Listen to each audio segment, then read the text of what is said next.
Всем привет! Bonjour à tous et bienvenue sur Rendez-vous français. Сегодня мы продолжаем чтение 4 главы Maigret et la Grande Perche. Vous êtes prêts? Alors c'est parti. Chapitre 4.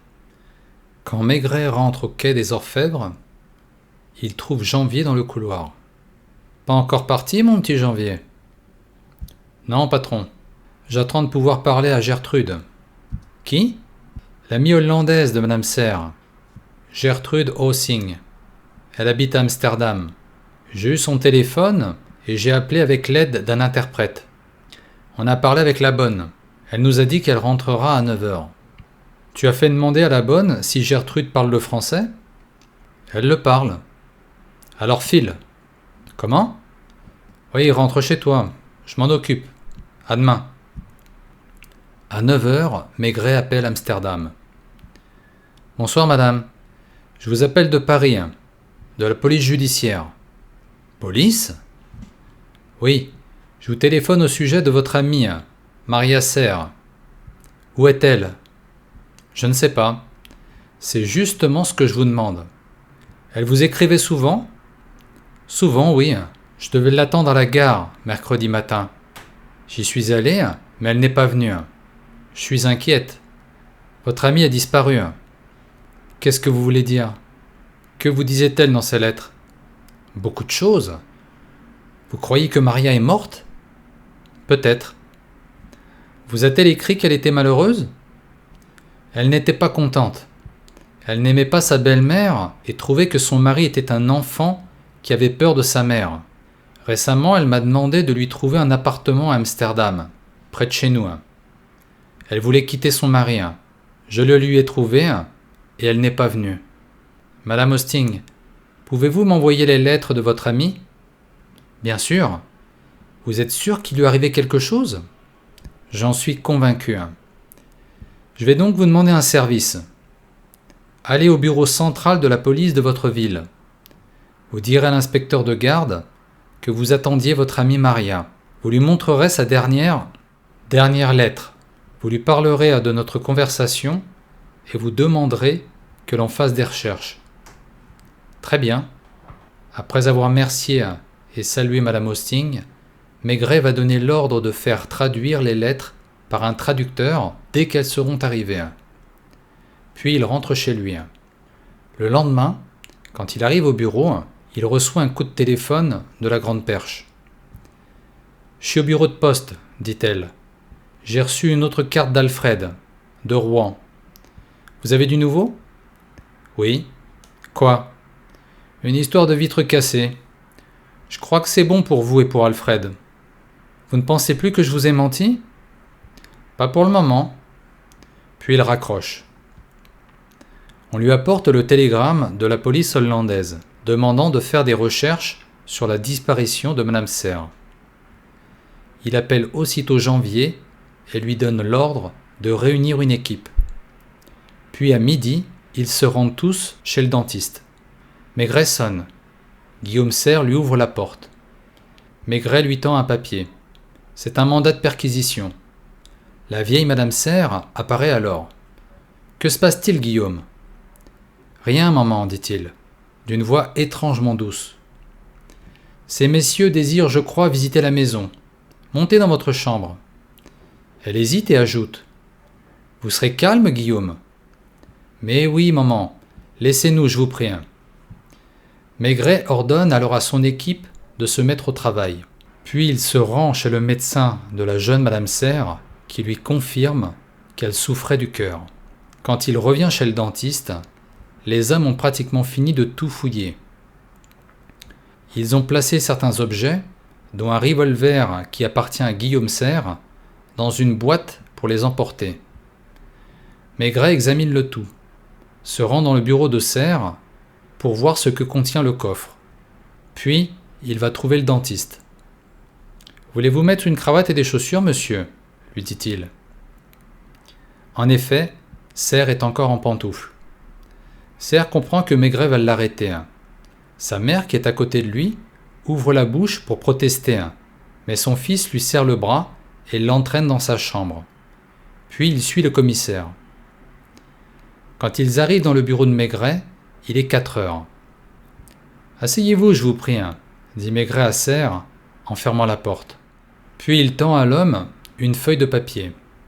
Serre l'examine et la pose sur la table. C'est une photocopie d'une page du registre du quincaillier. « Je vous écoute, dit Maigret.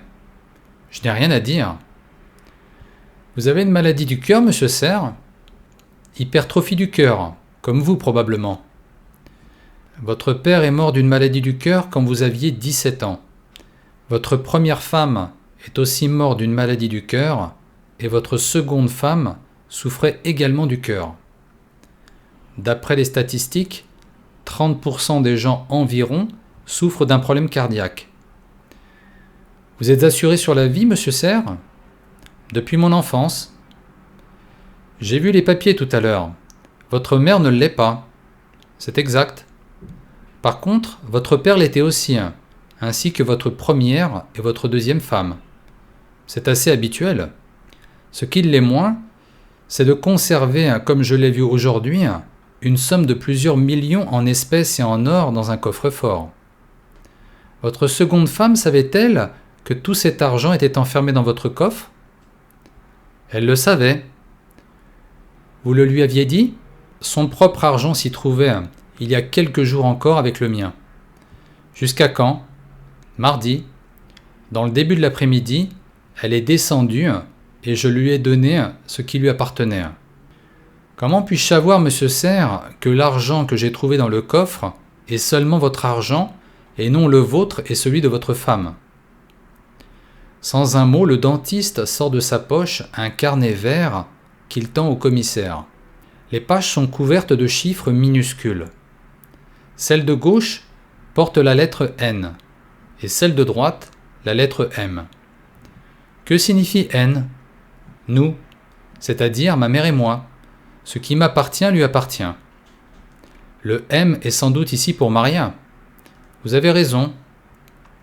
Maigret se lève et va dans le bureau d'à côté, d'où il revient, sans le carnet. « Vous pensez à cette seconde vitre, monsieur Serre ? Lui demande-t-il.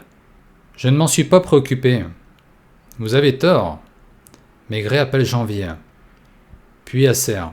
« Mon inspecteur va enregistrer cette partie dans l'entretien. Veuillez lui répéter exactement ce que vous m'avez dit. Tu lui feras lire sa déposition, Janvier. » Il sort. Il a appris que les lettres de Madame Serre sont arrivées et demande à un inspecteur de lui indiquer le bureau où on a installé le traducteur. C'est un petit homme à lunettes qui tape directement sa traduction à la machine et s'arrête parfois pour consulter le dictionnaire. Il y a au moins 40 lettres. La plupart comportent plusieurs feuilles. « Par où avez-vous commencé ?» lui demande Maigret.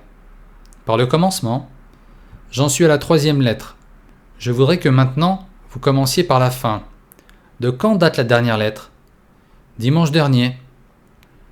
Vous pouvez me la lire rapidement ? Je peux vous en donner une idée. » Maigret apprend ainsi que Maria, les derniers jours, était tout à fait décidée à partir, car elle ne pouvait plus supporter la vie qu'elle menait, mais qu'elle avait aussi l'impression, parfois, qu'un événement l'empêcherait de partir. Janvier entre alors dans le bureau avec des feuilles à la main.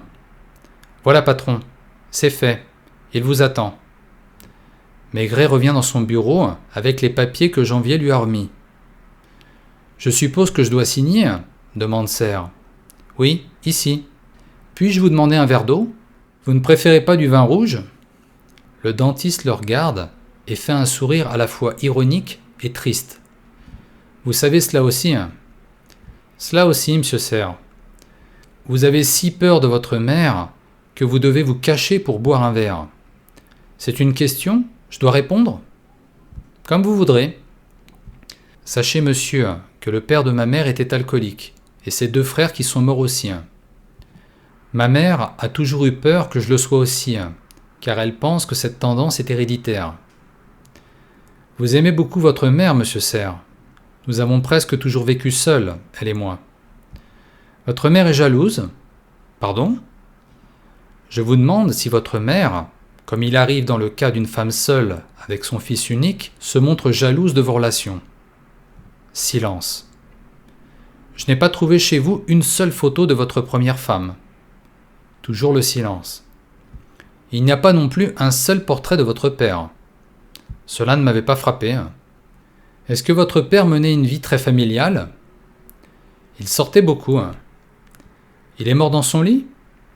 Dans l'escalier, en regagnant sa chambre. Vous étiez à la maison? J'étais sorti. Quand je suis rentré, il était mort depuis près de 2 heures. Vous étiez présent quand votre première femme est morte? Serre ne dit rien. Répondez, je vous prie. J'étais dans la maison, dans mon bureau. Ma femme était montée dans sa chambre parce qu'elle ne se sentait pas bien. Elle était avec votre mère? Oui. C'est cette dernière qui vous a appelé? Oui. Quand vous êtes arrivé, votre femme était morte? Non, elle est morte 15 minutes plus tard. Pourquoi n'avez-vous pas dit à la police qu'on avait essayé de forcer votre coffre-fort? Je n'avais rien à dire à la police. Où avez-vous gardé les outils du cambrioleur?